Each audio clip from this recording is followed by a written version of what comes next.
তৃতীয় নম্বর আল্লাহ রাব্বুল আলামিন বলেন, যেহেতু এগুলো নাপাক এবং শয়তানের কাজ, সুতরাং ফাজতানিবুহু, তোমরা এই দুই কাজ থেকে বিরত থাকো।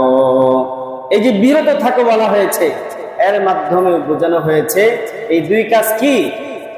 হারাম। এই দুই কাজ কি? বলেন, এই দুই কাজ কি? আল্লাহ তাআলা বলেছেন ফাজতানিবুহু। তাহলে কি হবে? চতুর্থ নম্বর, লাআল্লাকুম তুফলিহুন, তোমরা যদি মদ জুয়া থেকে বেঁচে থাকতে পারো তাহলে তোমরা সফল কাম হয়ে যাবে। সুবহানাল্লাহ। এখন অনেকের মনে প্রশ্ন আসতে পারে, যারা ক্যাসিনো ব্যবসা করে, ক্যাসিনো মানে কি? ক্যাসিনো ব্যবসা হলো যেখানে নাচ, গান, মদ, জুয়া সবগুলোর সমন্বয়, এটাকে কি বলা হয়? বিভিন্ন ক্লাবগুলোতে এই ব্যবসাগুলো হয়, নাচানাচি হয়, বিভিন্ন ধরনের বড় লোকরা দামি দামি গাড়ি নিয়ে উপস্থিত হয়, আবার কিছুদিন পরে পরে ধরাও খায়। খায় কি খায় না? এই বলতেছি লাআল্লাকুম, আমরা তো মনে করি তারা তো এই মদের ব্যবসা করে, ক্যাসিনো ব্যবসা করে, মদ জুয়ার ব্যবসা করে লাখ লাখ কোটি কোটি টাকা মালিক হয়েছে, তারা তো সফল। আল্লাহ তো বলছেন না, এগুলো থেকে বেঁচে থাকলে সফল।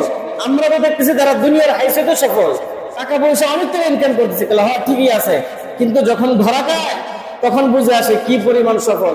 তখন আর মাথা উপরে দিকে ওঠে না, সবসময় কি কথা বলে, ঠিক কিনা? পরে মানুষ তো সবাই তাকে জানে, অত্যন্ত ভদ্র মানুষ, সম্ভ্রান্ত মানুষ, এই মানুষ সেই মানুষ, খুব দামি নামি দামি মানুষ, নামি দামি বাড়িতে বাড়িতে থাকে, গাড়িতে চড়ে, হ্যাঁ, মাঝে মাঝে আবার দান খায়রাতও করে, অনেক কিছু করে, অনেক ভালো মানুষ মনে করে। এরপরে যখন ক্যাসিনো ব্যবসায় ধরা খায়, মদের ব্যবসায় ধরা খায়, জোয়ার ব্যবসায় ধরা খায়, নারীবাজিতে ধরা খায়, তখন আর মাথা উঁচু দিকে থাকে না, তখন মাথা কোন দিকে থাকে? তখন কি তারা কি সফল?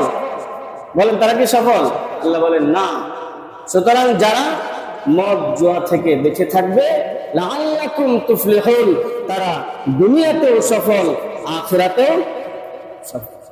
আর যারা শুধুমাত্র দুনিয়ার লাভের দিকে খেয়াল করবে, হয়তো এই ক্ষণস্থায়ী জিন্দেগিতে টাকা পয়সা ইনকাম করে অনেক ভোগ বিলাসিতা করতে পারবে, কিন্তু আখিরাতে তারা কখনোই সফল হতে পারবে। তাহলে প্রিয় হাজিরিন, মদ জুয়া হারাম হওয়ার চতুর্থ নম্বরের কারণ হলো, যারা এগুলোর সাথে জড়িত থাকবে তারা কখনোই সফল হতে পারবে না। আর যারা এগুলো থেকে চিরদিন কি থাকবে, বিরত থাকবে, তারাই চিরতরে কি থাকবে, চিরতরে সফল কাম